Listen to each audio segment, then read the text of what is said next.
देवी का कवच। ब्रह्मा ऋषि अनुष्ठाय छंद और चामुंडा देवता है। अंग न्यास में कही गई माताएं बीज दिगंब देवता नितंब श्री जगदम्बा की प्राप्ति के लिए सप्तशती के पाठ भूत जप में इनका विनियोग किया जाता है। ओम चंडिका देवी को नमस्कार है। शिष्य ने अपने गुरुजी से कहा, गुरुजी इस संसार में मनुष्यों की सब प्रकार से रक्षा करने वाला साधन हो तो हमें बताइए। गुरुजी कहने लगे, ऐसा साधन तो एकमात्र देवी दुर्गा का कवच ही है। राम गुरुजी आप उसे श्रवण कर हमें बतलाइए। गुरुजी कहने लगे, देवी की 9 मूर्तियां हैं जिन्हें नवदुर्गा कहते हैं। प्रथम का नाम शैलपुत्री है, दूसरा स्वरूप ब्रह्मचारिणी है, तीसरा स्वरूप चंद्रघंटा, चौथा स्वरूप कुष्मांडा है, पांचवा स्वरूप स्कंद माता तथा देवी के छठे स्वरूप को कात्यायनी कहते हैं, सातवां स्वरूप कालरात्रि है, आठवां स्वरूप महागौरी है, नौवां स्वरूप सिद्धिदात्री है। यह सब नाम महात्मा ने वेद भगवान के द्वारा ही प्रतिपादित हुए हैं। जो मनुष्य अग्नि में फंसा हो, शत्रुओं से घिरा हो, किसी संकट में फंस गया हो तथा भय से आतुर होकर जो माँ कालिका देवी की भगवती दुर्गा की शरण में चले जाएं, मंदिर जाकर देवी की मूर्ति के सामने गुरु जाप और कवच करने से संकट पड़ने पर भी उन पर कोई विपत्ति नहीं आती, उन्हें शोक दुख और भय की प्राप्ति नहीं होती। उन्हें जिन्होंने भक्ति पूर्वक देवी का स्मरण किया है उनका निश्चय ही बुद्धि होता है। देवेश्वरी जो तुम्हारा चिंतन करते हैं उनकी तुम निसंदेह रक्षा करती हो। चामुंडा देवी प्रेत पर आरूढ़ होकर आती है, वाराही भैंसे पर सवारी करती है, इंद्री का वाहन ऐरावत हाथी है, वैष्णवी देवी गरुड़ पर आसन जमाती है, माहेश्वरी विशुद्ध पर आरूढ़ हो जाती है, कुमारी का वाहन मयूर है, भगवान विष्णु की प्रियतमा लक्ष्मी देवी का कमल के आसन पर विराजमान है और हाथों में कमल धारण किए हुए हैं। वृषभ पर आरूढ़ ऐश्वरी देवी के 3 नेत्र रूप धारण कर रखे हैं। इस प्रकार ये सभी माताएं सब प्रकार की योगियों से संपन्न है। इनके सिवा और बहुत सी देवियां हैं जो अनेक प्रकार के आभूषणों से शोभा युक्त तथा नाना प्रकार के रत्नों से सुशोभित है।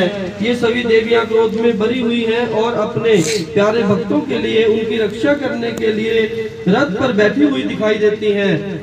ये शंख चक्र गदा शक्ति हल और मुसल कटेक और तोमर पशु तथा पाश कुंड और त्रिशूल एवं उत्तम शंख धनुष आदि अस्त्र शस्त्रों के द्वारा अपने हाथों में धारण करती हुई अपने भक्तों का कल्याण करती हैं। दैत्यों के और दुश्मनों के शरीर का नाश करना यही इनके शस्त्र धारण करने का उद्देश्य है। देवताओं का कल्याण करने व अपने भक्तों को देवी अभयदान देती हैं। प्रार्थना। महान रुद्र रूप अत्यंत घोर पराक्रम मनोबल और महान उत्साह वाली देवी, तुम भय का नाश करने वाली हो, तुम्हें नमस्कार है।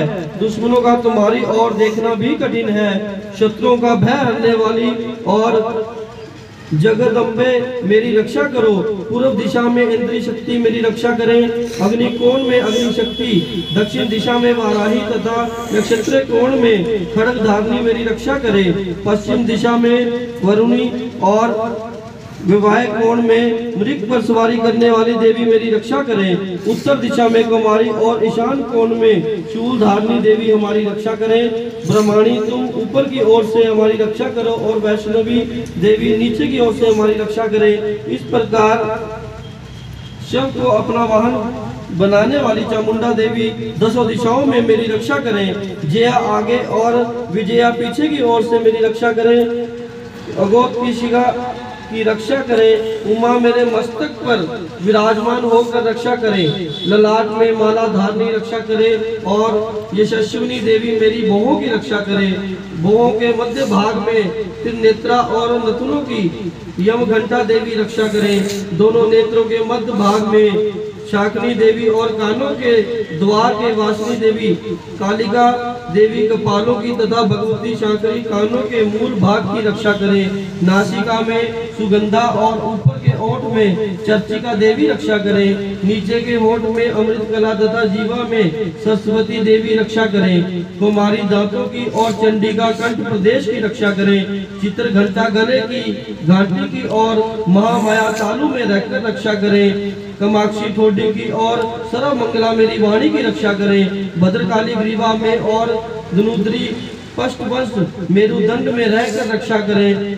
कंठ के बाहरी भाग में नीलग्रीवा और कंठ की नली में नलकुबरी रक्षा करें, दोनों कंधों में खड़गनी और मेरी दोनों भुजाओं में ब्रदनी मेरी रक्षा करें, कुलेश्वरी नखों की रक्षा करें, कुलेश्वरी कटिपेट में रहकर रक्षा करें, महादेवी दोनों स्तनों की और शोक विनाशिनी देवी मन की रक्षा करें, पूतना और कामिका लिंग की और महसा वासनी गुदा की रक्षा करे, भगवती कटी भाग में और विन्य वासनी घुटनों की रक्षा करे, संपूर्ण कामनाओं को देने वाली महाबला देवी दोनों पिंडलियों की रक्षा करे, नारसिंगी दोनों घंटियों की और तेजसी देवी दोनों चरणों के पृष्ठ भाग की रक्षा करे, श्री देवी पैरों की और उंगलियों में और तल वासनी पैरों में तलियों में रहकर रक्षा करे, अपनी दाढ़ों के कारण भयंकर दिखाई देने वाली दंष्टा कराली देवी नखों की और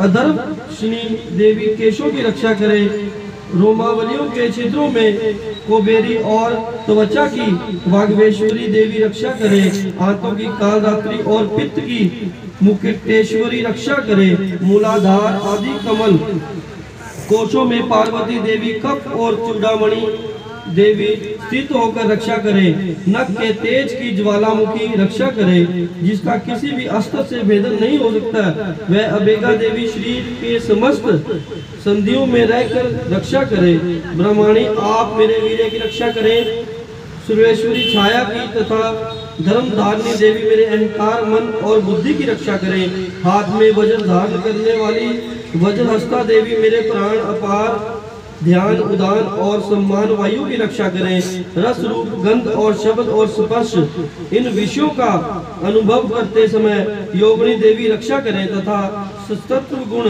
रजोगुण और तमोगुण की रक्षा सदा नारायणी देवी करें, वाराही रूप की रक्षा करे, वैष्णवी धर्म की रक्षा करें, तथा चक्रिणी चक्र धारण करने वाली देवी यश कीर्ति लक्ष्मी धन तथा विद्या की रक्षा करें, इंद्राणी आप मेरे गोत्र की रक्षा करें, चंडिके तुम मेरे पशुओं की रक्षा करो, माँ लक्ष्मी पुत्रों की रक्षा करें और भैरवी पत्नी की रक्षा करें, मेरे पथ की सुरक्षा सुपुदा तथा मार्ग की दोमकरी रक्षा करे, राजा के दरबार में महालक्ष्मी रक्षा करे, तथा सब और व्याप्त रहने वाली विजया देवी संपूर्ण भयों से मेरी रक्षा करे, देवी जो स्थान कवच में नहीं कहा गया हो अतः रक्षा से रहित है, वह सब देवी तुम्हारे द्वारा सुरक्षित हो, क्योंकि तुम विजयशालिनी और पापनाशिनी हो, यदि अपने शरीर का भला चाहे तो मनुष्य बिना कवच के एक पग भी कहीं न जाए, कवच के द्वारा सुरक्षित मनुष्य जहाँ जहाँ भी जाता है वहाँ वहाँ उससे धन लाभ होता है तथा संपूर्ण कामनाओं की सिद्धि करने वाली विजय की प्राप्ति होती है, वह भगत जिस जिस अभीष्ट वस्तु का वह चिंतन करता है उसको निश्चय ही प्राप्त कर लेता है, वह उस पृथ्वी पर तुलना रहित महान ऐश्वर्य का भागी होता है,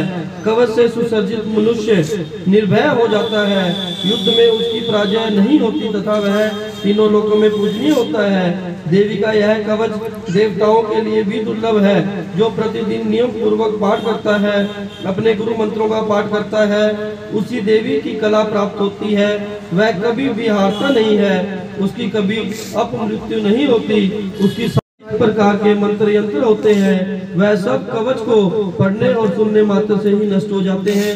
आकाशचारिणी देवी विशेष जल के संबंध से प्रकट होने वाले गण, उपदेश मात्र से सिद्ध होने वाले निम्न कोटि के देवता, अपने जन्म के साथ प्रकट होने वाले कुल देवता, माला कंठमाला आदि डाकनी शाकनी, अंतरिक्ष में विचरने वाली उत्पाद बलवान भयानक डाकनियां, ग्रह भूत पिशाच यश गंधर्व राक्षस ब्रह्म राक्षस बेताल कुष्मांड और भैरव आदि अनिष्ट कारक देवता भी कवच करने और सुनने मात्र से भाग जाते हैं, यह सब उस भगत से डर कर भागते हैं। कवचधारी पुरुष एवं स्त्री को हर जगह सम्मान वृद्धि होती है। वह कवच भक्तों के तेज की वृद्धि करने वाला है। कवच का पाठ करने वाला पुरुष अपनी कीर्ति से विभूषित भूतल पर अपने श्रेयस के साथ साथ बुद्धि को प्राप्त करता है। जो पहले कवच का पाठ करता है उसके बाद सप्तशती चंडिका का पाठ करता है, उसकी जब तक यह वन पर्वत टिके हैं तब तक यहाँ पृथ्वी पर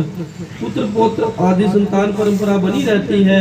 फिर देह का अंत होने पर वह भगवती महामाया के प्रसाद से उस नित्य परम पद को प्राप्त हो जाता है जो देवताओं के लिए भी दुर्लभ है।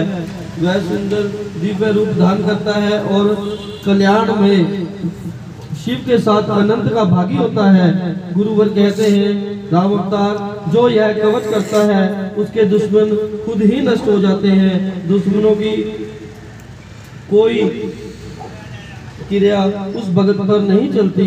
अपने गुरु पर विश्वास होना जरूरी है। अपने देवी देवताओं पर विश्वास होना जरूरी है।